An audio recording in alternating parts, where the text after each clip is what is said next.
My name is Ash.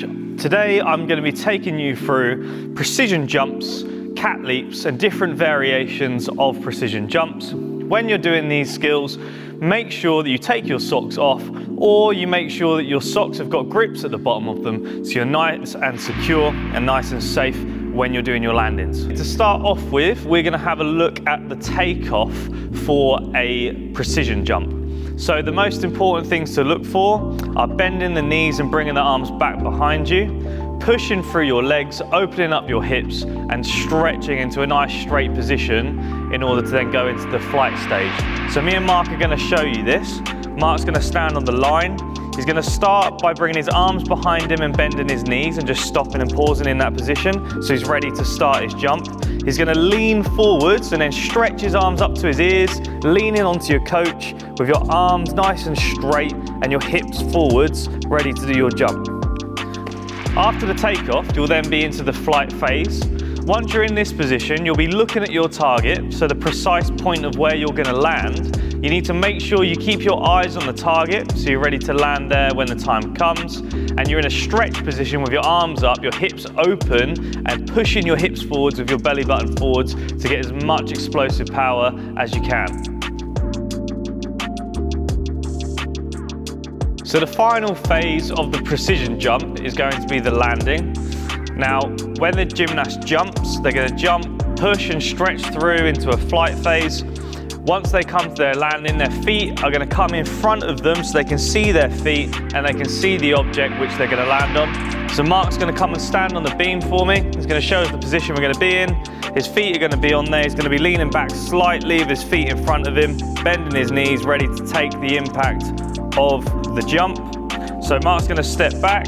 Now the way that we can start to introduce this to the gymnast to start off with is by stepping and jumping onto 2 feet onto the landing, and we can do this nice and close up without making the jump too big to start off with. So Mark's just going to stand with 1 foot in front of the other, in front of the beam. He's just going to step and jump onto the beam and land nicely. We'll show us that one more time. As you can see, he can pretty much place his foot over the beam before he even lands on it. So it's nice and safe for them to try.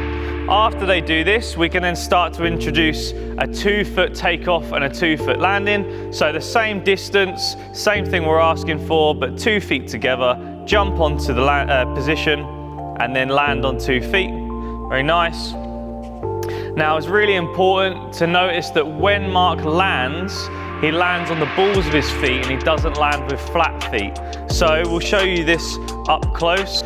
As you can see, Mark's going to stand forwards onto the beam and his feet are going to be in contact with the beam on the balls of his feet. So he's going to be leaning back and you can see that the impact and how he's going to be taking it is like this, and he's not going to have the whole of his foot over the object completely.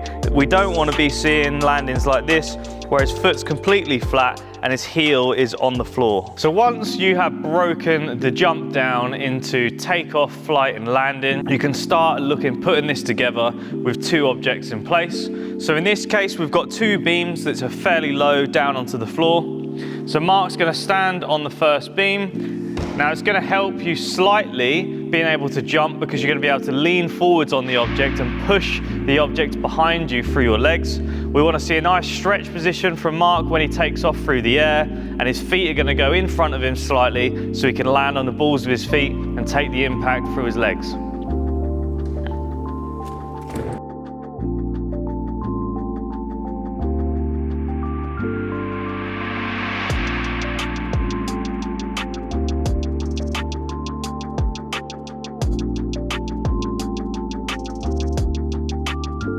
So now the gymnast has done the precision jump onto a nice soft surface. It's time to start making the surface a little bit smaller, which then makes it a little bit more difficult for the gymnast to do. Now, a few things to take notice of are the landing. So again, in the landing phase, we want them to have the balls of their feet on the beam ready to land and take the impact. We don't want them to have their foot flat because half of their foot will be over the top and the chances are they will slip forwards.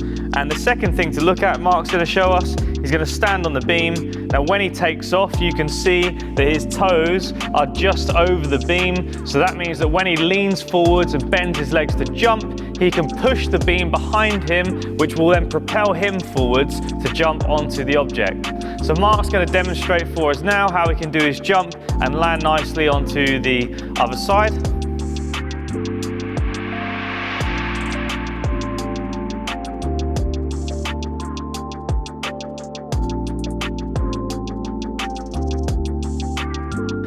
So once the gymnast has successfully done their precision jumps where their objects are both level, it's time to start introducing some variations.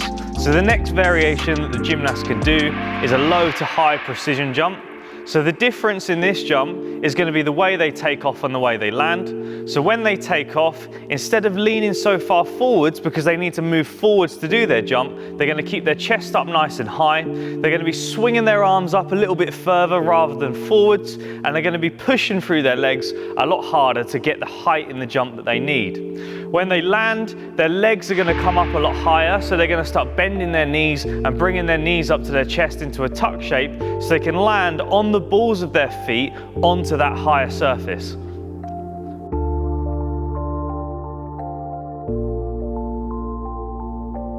So the next precision that we're going to look at is going from a higher surface to a lower surface. So when you're stood on a higher platform and you're ready to jump and land down onto a lower one, you're going to notice a few differences in the way that you jump. So you're not necessarily going to have to push very hard when you're standing on a higher platform because you've got more time to come down and land safely on the platform below you. Now something that you will need to make sure of is keeping your eye on the platform that you're landing on the whole time. You can't take your eye off where you're going to land, or the potential is that you might slip and hurt yourself. And also there's going to be a lot more impact going through your legs when you're jumping off a higher surface and landing down on a lower one. So make sure that your legs are nice and strong and you're ready to take that sort of jump and that impact before you start doing jumps from a higher surface down to a lower one. So once the gymnast has learned precision jumps where they're both level, low to high and high to low, it's then time to start introducing plyometric jumps into their precision session. So a plyometric jump is basically multiple precision jumps onto different surfaces. So to start off with, we're going to keep the levels all the same. So there's no low to highs or no high to lows to start off with. They should all be exactly level the whole way through. So something to make sure they think about when they do their precision jump is that jumping from the first platform to the second is not to take their eyes off the platform that they're landing on. If they take their eyes off the platform they're landing on and they look forward to the next platform too quickly, then the chances are they won't be able to land properly and they might fall off. So always remember, eyes where your feet are going the whole time. So another variation of precision jumps are cat leaps. Now cat leaps are very similar. However, instead of just landing on your feet, you're going to be landing onto a wall and your hands are going to be grabbing the top of the surface as well. Now, a few things to look out for.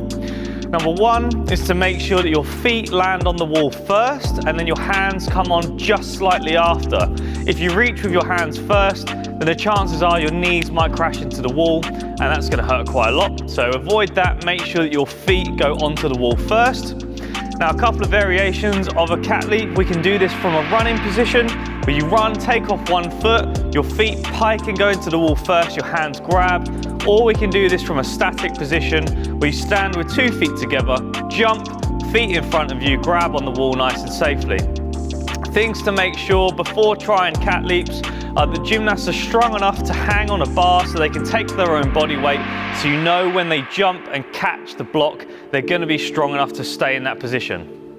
Thanks for watching this video. I hope it helps. If you follow the stages all the way through, I'm sure you'll be able to get your gymnast performing these jumps, cat leaps and plyometrics in no time.